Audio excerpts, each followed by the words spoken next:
हर विश्वासी को उसके विश्वास से गिराकर इस संसार के कामों में फंसाने के लिए हर तरह के लोग भिन्न भिन्न प्रकार के रास्ते दिखाते हैं। इसके लिए फिर हमारी राह में खड्डे खोद कर उन्हें लुभावने तरीके से ढक दिया जाता है कि हम उसमें गिरें। हम ऐसी नजर कैसे पा सकते हैं कि हम इन्हें सही तौर पर पहचान कर इनसे बचते हुए आगे चलते जाएं। आज हम इसी विषय पर बात करेंगे। शुरू करते हैं परमेश्वर के वचन से। परमेश्वर का वचन हमने भजन संहिता 27 उसकी पहली आयत से लिया है। यहाँ इस प्रकार लिखा है, यहोवा परमेश्वर मेरी ज्योति और मेरा उद्धार है, मैं किससे डरूं। यहोवा मेरे जीवन का दृढ़ गढ़ ठहरा है, मैं किसका भय खाऊं।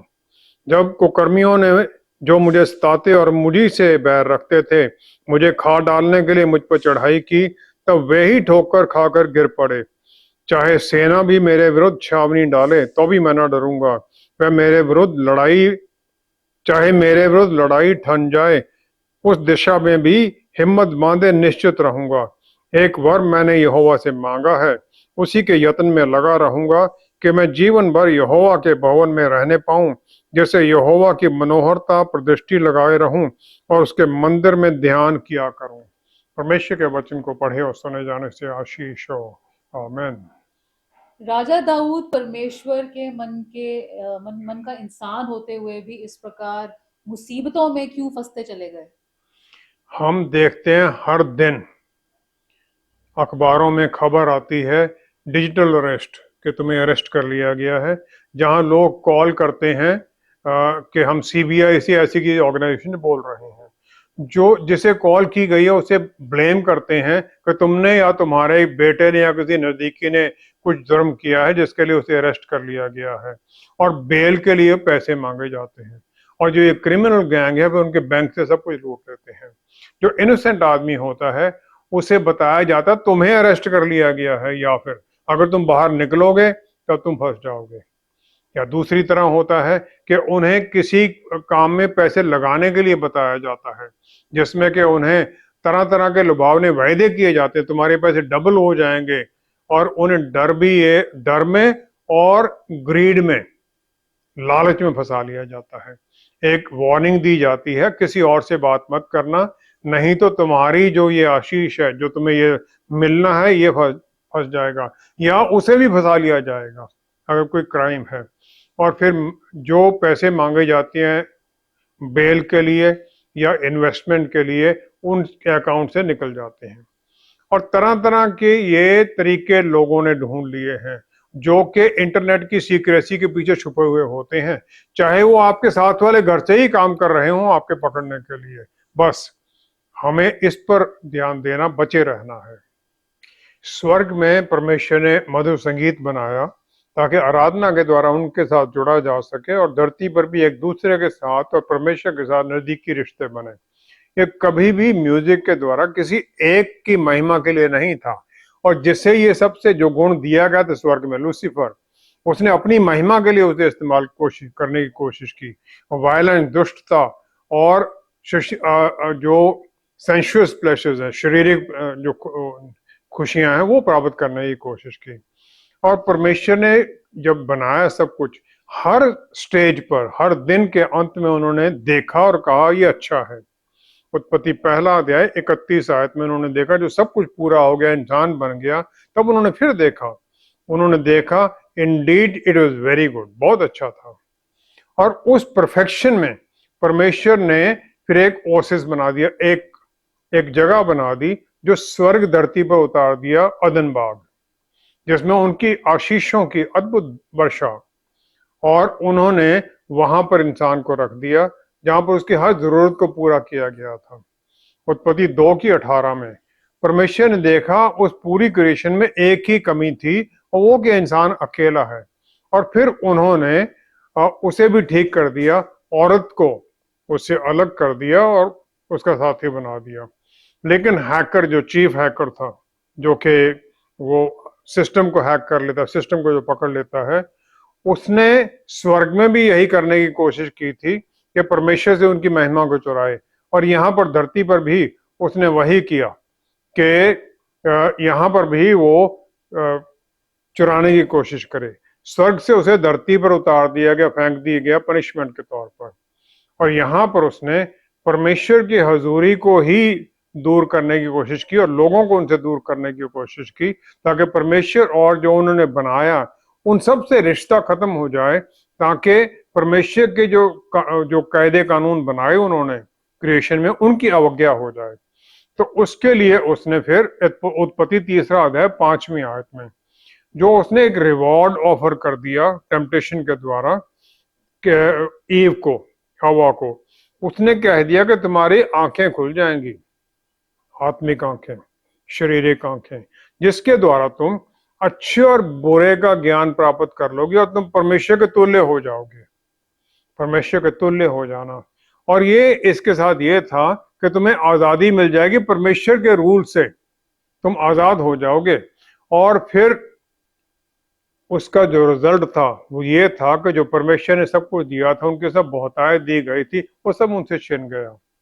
हैकर ने इसमें खुशी मनाई और अपनी सफलता पर खुश हुआ, लेकिन उसकी पनिशमेंट भी परमेश्वर ने वही बता दी कि तुम्हारा सर इसी औरत का बीज कुचलेगा। उत्पत्ति 3 की 14 से 19 आयत में हम देखते हैं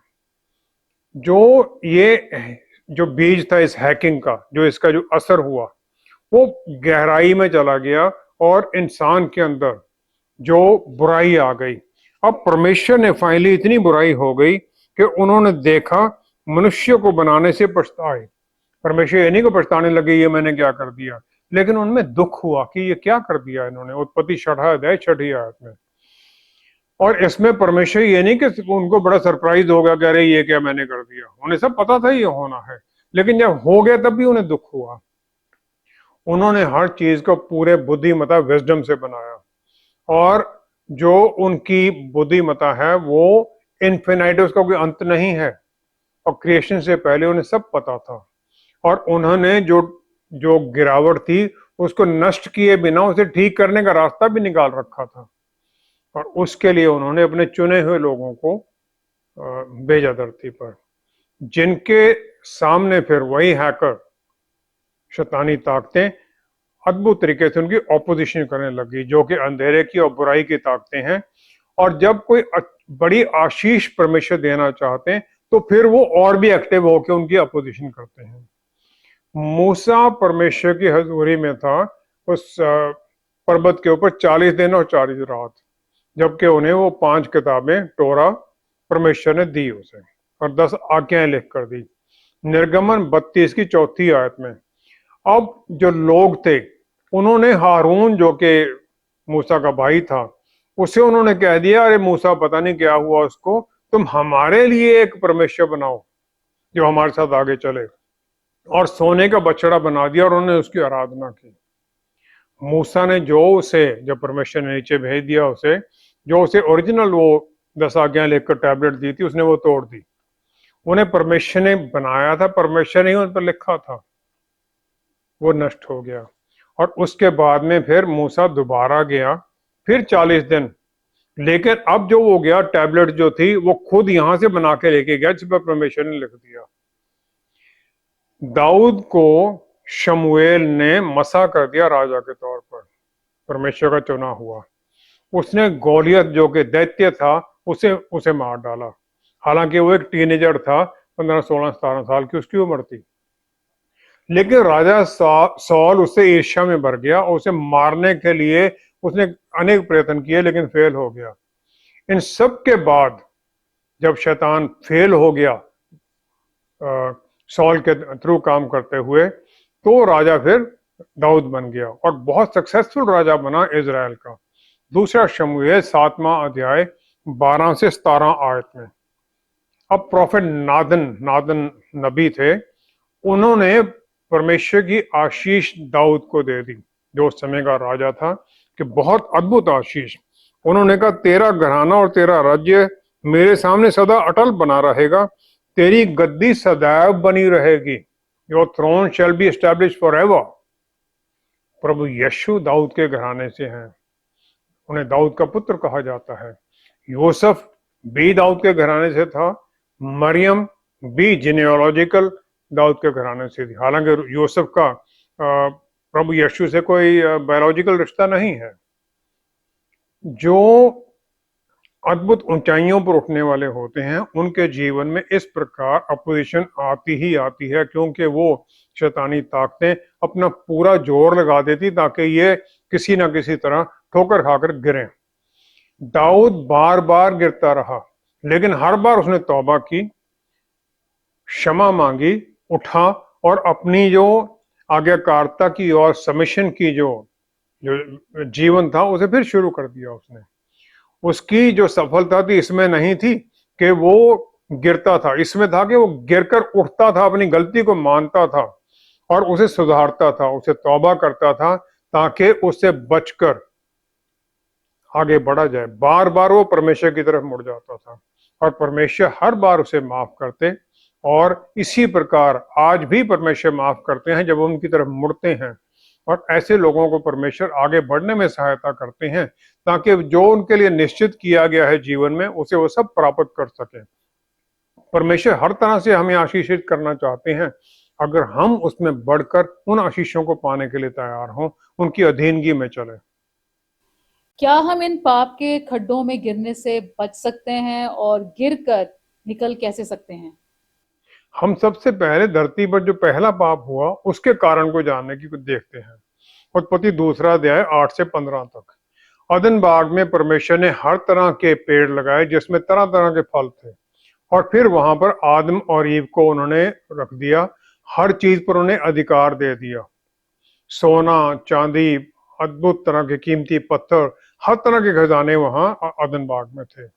सिर्फ एक ही बात पर उन्हें मनाही थी, वो के भले और बुरे के ज्ञान के वृक्ष का नहीं खाना उन्होंने।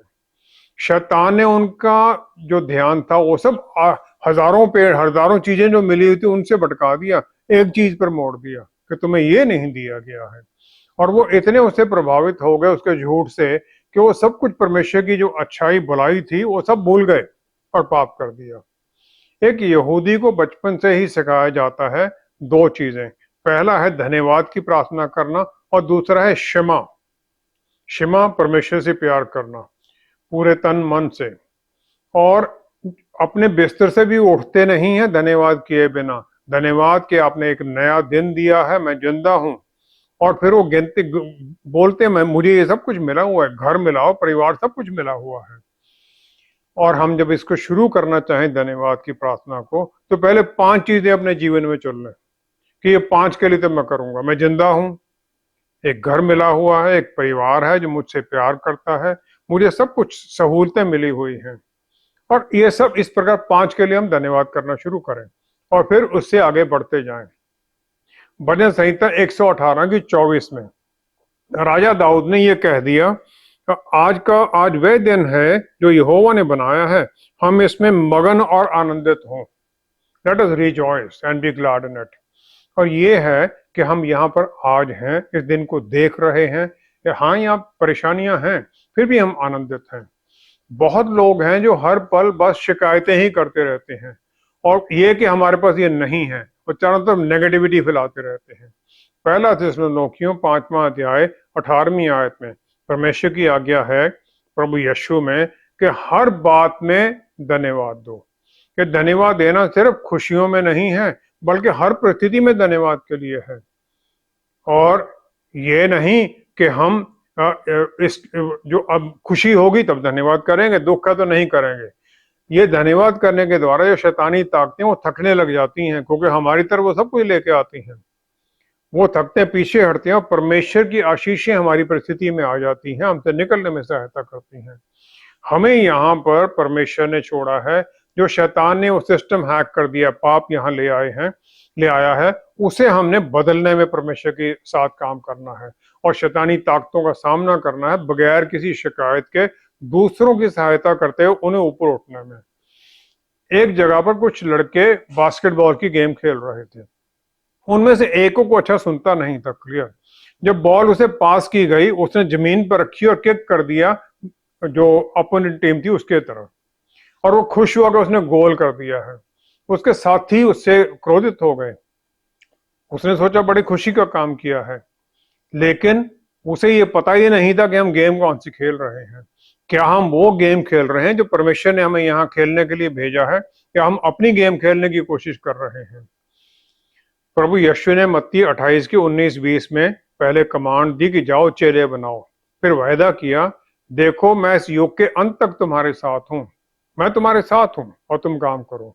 हम उनकी प्रेजेंस को तो चाहते हैं, उनके बल अथॉरिटी को भी चाहते हैं, लेकिन गेम हो अपने रूल के मुताबिक खेलना चाहते हैं, उनकी गेम नहीं खेलना चाहते हम।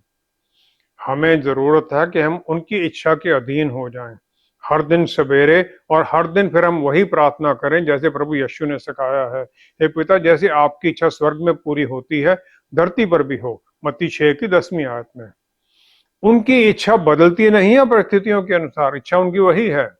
पवित्र वचन के अंदर गाइड बुक है, उनकी इच्छा के बारे में बताया गया है ताकि उसके अनुसार पूरी मानव जाति रह सके, जीवन जी सके। और ये उनकी अपनी जो अक्स है उसमें दिखाई देता है, और प्रभु यीशु उनके अक्स का संपूर्ण रूप है, संपूर्ण प्रगटावा है। हर शक, हर सवाल फिर परमेश्वर अपने आप इस वचन के द्वारा हमें उत्तर देते हैं, क्योंकि हम उनके अक्स और रूप में बनाए गए हैं।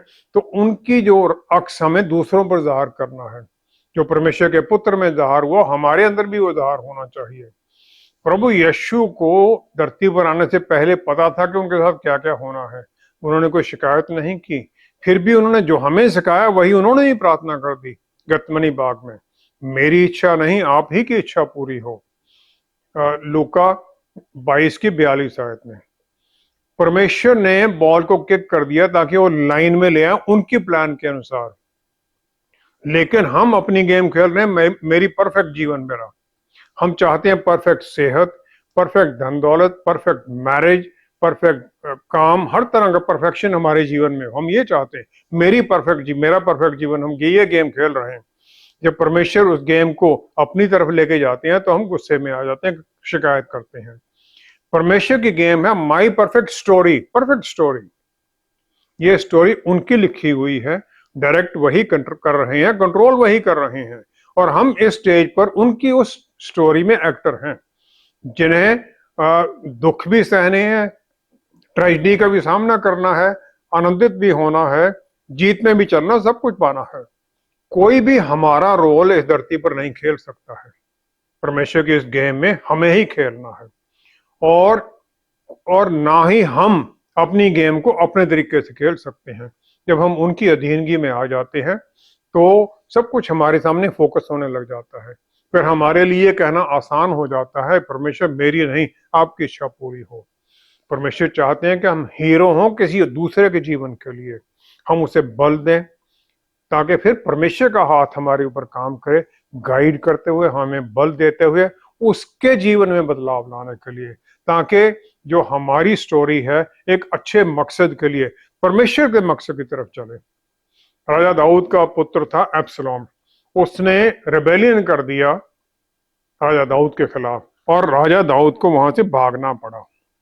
दूसरा शमूएल 15 अध्याय उसकी 24-25 आयत में जब वो राजा दाऊद जा रहे थे तो जडोक जो कि हाई प्रीस्ट था, वो लेवी लोगों के साथ, लेवीस के साथ, जो वाचा का संदूक लेकर उनके राजा के साथ हो लिया, लेकिन राजा ने उसे रोक दिया। उसने उसे एक ही बात कह दी कि तुम वापस चले जाओ। विश्वास था उसका, उसने कहा परमेश्वर के संदूक को नगर में लौटा ले जा, यदि यहोवा के अनुग्रह की दृष्टि मुझ पर हो तो वह मुझे लौटाकर उसको और अपने वासस्थान को भी दिखाएगा, परंतु यह यदि वह मुझसे ऐसा कहे मैं तुझसे प्रसन्न नहीं, तो भी मैं हाजिर हूं, जैसा उसको भाए वैसा ही वे मेरे साथ बर्ताव करे। His will be done in my life, absolute surrender. नीति वचन 18 की 21 में लिखा गया है कि जीवन और मृत्यु जीव के वश में है। जब हम सबसे डिफिकल्ट पीरियड में होते हैं तब हम क्या परमेश्वर में विश्वास जाहिर करते हैं जैसे राजा दाऊद ने किया? क्या हमारे वचन वही विश्वास के बल में चलते हैं या अविश्वास में चले जाते हैं? और फिर हम किसके साथ चल रहे हैं, परमेश्वर के साथ या के शैतानी ताकतों के साथ? क्योंकि जिसके साथ हम चल रहे हैं हमारी बातें उसके अनुसार ही होंगी और वो हमारे साथ बोलेंगे। हमारी वचन के द्वारा हम अपने चारों तरफ एक इन्फ्लुएंस का सर्कल बनाते हैं, जैसे हम ऑरा भी कहते हैं, जैसे लोग कहते हैं। और वो हमारे विश्वास की रोशनी को, जो परमेश्वर में विश्वास है, उसकी रोशनी को प्रकट करता है इस दुनिया के अंधेरे के ऊपर। और फिर हमारे जो वचन हैं उस अंधेरे के ऊपर हावी होने लग जाते हैं। फिर ये हमारे व्यवहार को, हमारी सेहत को, हमारी जीवन शैली को प्रभाव करता है। और ये भी दिखाई देता है कि हम दूसरों के साथ कैसे बात करते हैं, कैसे उनको ट्रीट करते हैं। जब हमारे जीभ के ऊपर हर वक्त बुराई ही है, तो हम किसी को प्यार कैसे कर सकते हैं? परमेश्वर को भी हम प्यार कैसे कर सकते हैं? हमारा फोकस हो भलाई करने के लिए, तो परमेश्वर के रास्तों पर हम चलते हैं। और फिर हमारे वचन भी, शब्द भी चेंज होने लग जाते हैं।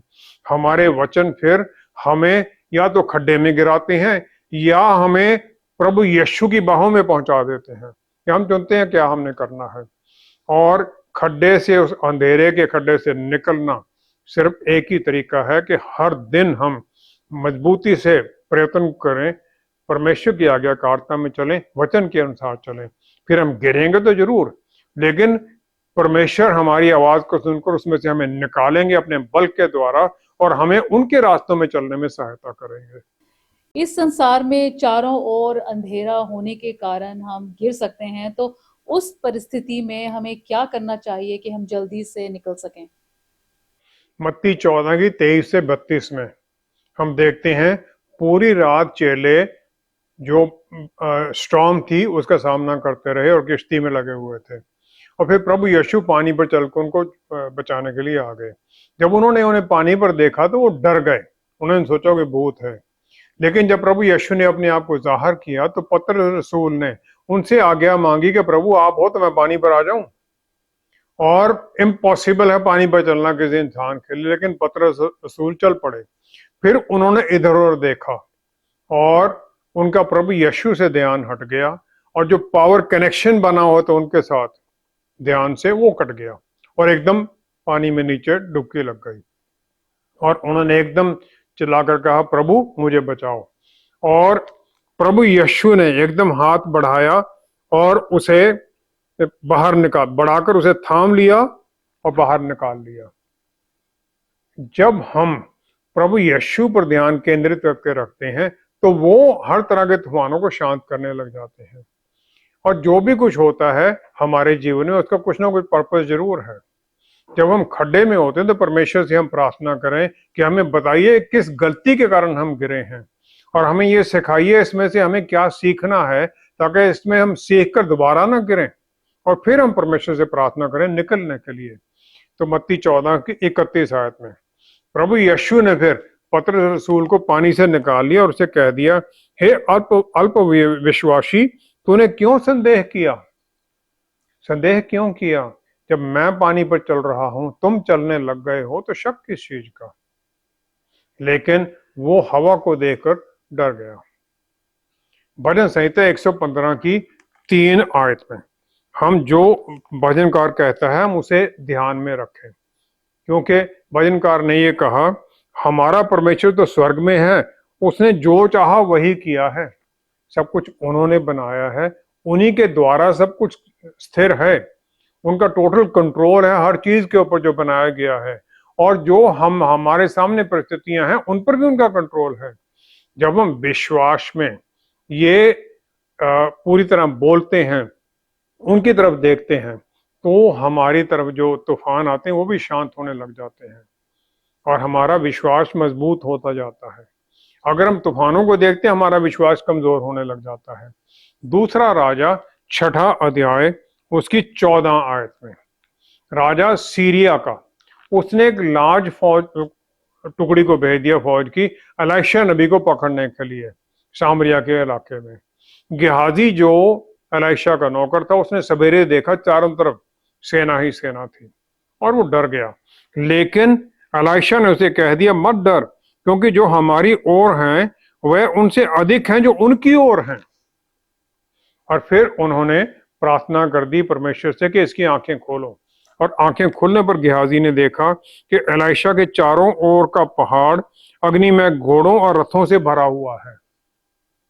हमें परमेश्वर ने हर एक को चुना है जिन्हें विश्वास किया और प्रभु यीशु को स्वीकार किया है, अपना मुक्तिदाता बनाया है, तो हम उनके बच्चे बन गए हैं।